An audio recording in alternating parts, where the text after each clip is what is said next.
నమస్తే, welcome to our channel. Rakesh master నిన్న చనిపోయారు, మనందరికీ తెలిసిన విషయమే.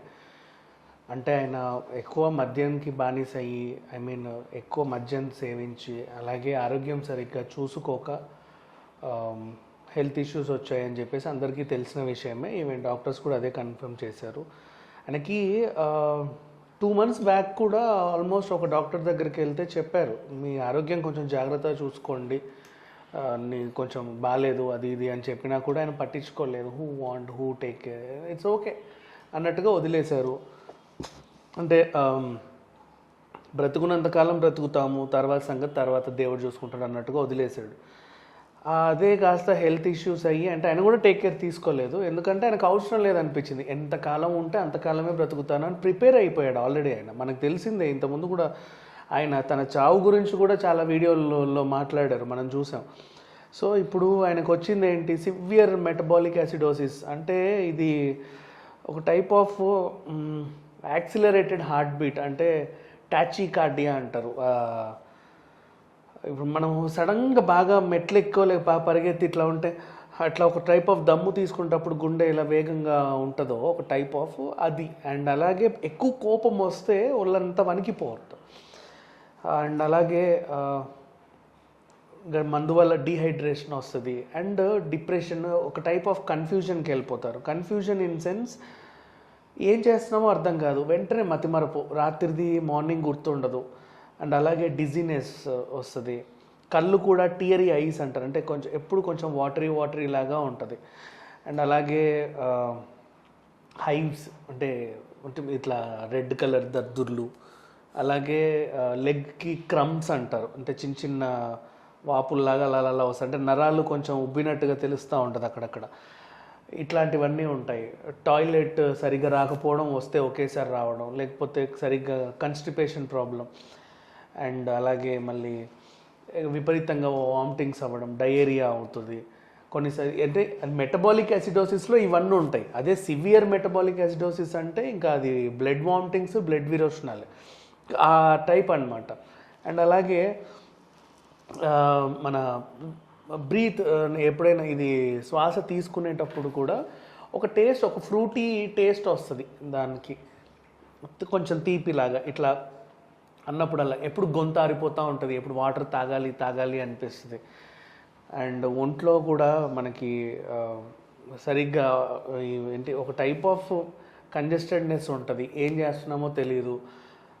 కానీ ఖాళీ కూర్చుంటే ఏవో ఒక ఆలోచనలు వస్తూ ఉంటాయి. ఖచ్చితంగా ఆ ఆలోచన నుంచి బయటపడాలంటే వాళ్ళకి తెలిసింది మందు.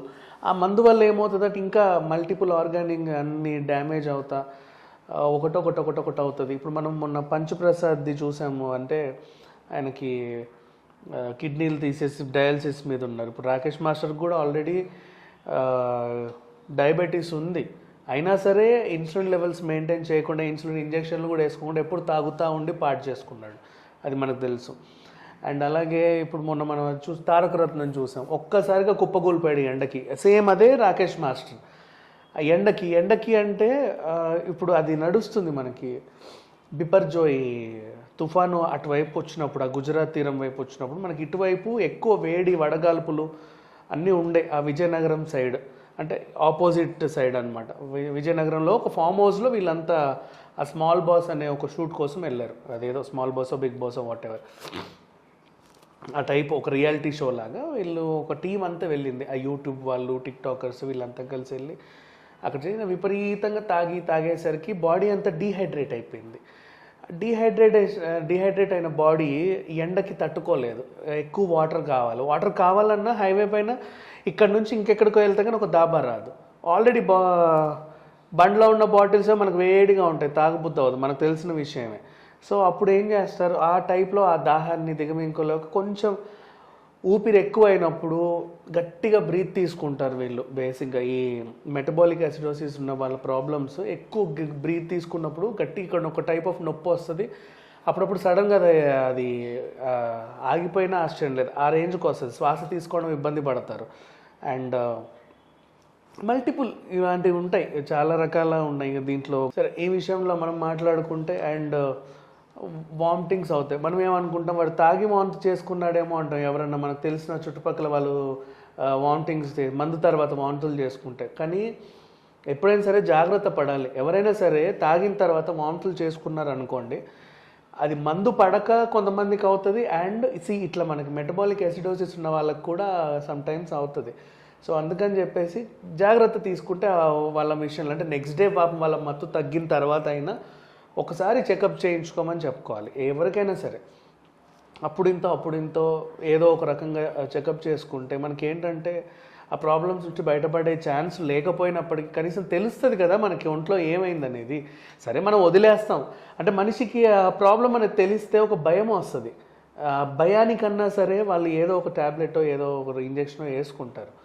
అసలు కొంతమంది ఏంటంటే తెలిస్తే మళ్ళీ ఎక్కడ ఏం డిప్రెస్ అవుతానేమో అని తెలుసుకోవడానికి కూడా ఇష్టపడరు. బట్ అది మీ రైట్. అది ఎక్కడైనా సరే you have to know what's happening in your body. అది మనం చెప్పలేము. ఇంకా వీక్ అయిపోతారు ఒకేసారిగా. మన ఇట్లా ఉన్న మనిషి మన కళ్ళ ముందే తగ్గిపోతూ ఉంటారు. అండ్ ఇంకా వినికిడి లోపం, కొన్ని ఎక్కువ చెప్తే కానీ అర్థం కాదు వాళ్ళకి. అంటారు, 1-2 సార్లు మాట్లాడాల్సి వస్తుంది. గొంతంతా బొంగురిపోతుంది, నోట్లో నాలుక కూడా ఇట్లా టైప్ ఆఫ్ లమ్స్ లాగా వచ్చేస్తుంది. సో ఇన్ని ప్రాబ్లమ్స్ ఉంటాయి. ఇవన్నీ కూడా ఒక్కసారిగా రావు. మంద అలవాటు ఉన్న వాళ్ళకి ఎక్కడెక్కడికో వెళ్తారు, ఏ లాడ్జ్లోనో హోటల్లోనో రూమ్ తీసుకున్నప్పుడు అదే పనిగా తాగుతూ ఉంటారు. అలవాటు లేని వేరే వేరే ఫుడ్స్ తింటారు, అలవాటు లేని బ్రాండ్స్ తాగుతారు, వెళ్ళిన కొత్త ప్రదేశంలో అవేవో తీసుకుంటూ ఉంటారు. ఆ టైంలో ఇట్లాంటి సిమ్టమ్స్ వస్తాయి చాలామందికి. కొన్నిసార్లు బోన్స్లో పెయిన్స్ రావడం, ఈ జాయింట్ పెయిన్స్ కానీ, మోకాళ్ళ నొప్పులు, అండ్ ఎక్కువ ఈ ఫింగర్స్ కూడా అంటే చాలా సెన్సిటివ్ అయిపోతాయి. టీత్ కూడా, అంటే మనం ఏమైనా నమిలినా కూడా అట్లా నొప్పి లేస్తుంది. బోన్స్ అన్నీ చాలా సెన్సిటివ్ అయిపోతాయి, స్కిన్ చాలా సెన్సిటివ్ అయిపోతాయి. ఊరికే ఇలా గిలినా కూడా తట్టుకోలేరు, బాగా నొప్పి లేస్తుంది వాళ్ళకి ఏదైనా సడన్గా తాకినా కూడా. అండ్ ఏమైనా గాయాలు అయితే త్వరగా మానవు మళ్ళీ, అదొకటి. ఎంత స్కిన్లో విటమిన్ సి లోపం కూడా ఉంటుంది. విటమిన్ సి లోపం ఉంటే త్వరగా హీల్ అవ్వదు ఒండ్లు, ఇది ఉంటుంది. డి విటమిన్ లోపము ఉంటుంది, ఎందుకంటే వీళ్ళు డిహైడ్రేషన్ తాగి ఏదో రకంగా చేస్తారు కాబట్టి అది ఉంటుంది. అన్ని రకాల లోపాలు ఉంటాయి. కానీ వాటి నుంచి బయటపడడానికి కూడా వీళ్ళు ఆలోచించరు. కానీ నెక్స్ట్ డే మళ్ళీ అదే మందు కంటిన్యూ చేస్తారు, మళ్ళీ అదే మత్తులోకి వెళ్తారు. బాడీ అంత బ్రెయిన్ మత్తులోకి వెళ్తుంది కానీ బాడీ పాడవుతానే వస్తుంది. ఇది మనకి తెలుసు. ఇప్పుడు తెలిసిన ఒక డాక్టర్ ఏమన్నారు అంటే, మెటబాలిక్ ఎసిడోసిస్ వస్తే ఏంటండి ఎలా అని కనుక్కుంటే వాళ్ళు అన్నారు, కొన్నిసార్లు డెత్ ఉంటుంది, severe leads to death, but coma వెళ్తుంది. కానీ ముందే జాగ్రత్త పడితే ట్రీట్ చేయవచ్చు అని చెప్పారు. అంటే చిన్న మహా అయితే 3 లక్షలు అవుతాయంట, అంతకుమించి ఏమి కాదు. ఇవాళ రేపు ఎంత అండి 3 లక్షలు ఒక చైన్ లేదా ఒక ఉంగరం, అంతే మనకి తెలిసినంత వరకు ప్రజెంట్ ఉన్న సిచ్యువేషన్లో. సో ఆ మాత్రం తీసుకొని చిన్న జాగ్రత్త, ఆ చిన్న మైనర్ సర్జరీలు ఏవో ఉంటాయి. ఇవాళ రేపు అన్ని లేజర్ ట్రీట్మెంట్లు వచ్చాయి, రకరకాల రోబోటిక్ ట్రీట్మెంట్స్ వచ్చాయి. అంటే అంత కాస్ట్లీ వెళ్ళకపోయినా సరే చిన్న స్టార్టింగ్ స్టేజ్లో ఉన్నప్పుడు కడిగేసుకోవచ్చు. మొత్తం బాడీ అంతా డిటాక్స్ చేసేసామనుకోండి, లివర్ని క్లీన్ చేసేసామనుకోండి. అంటే తొందరగా అయ్యే పని కాకపోయినప్పటికీ కూడా ఈరోజు మనకు అవన్నీ అవైలబిలిటీలో ఉన్నాయి మార్కెట్లో.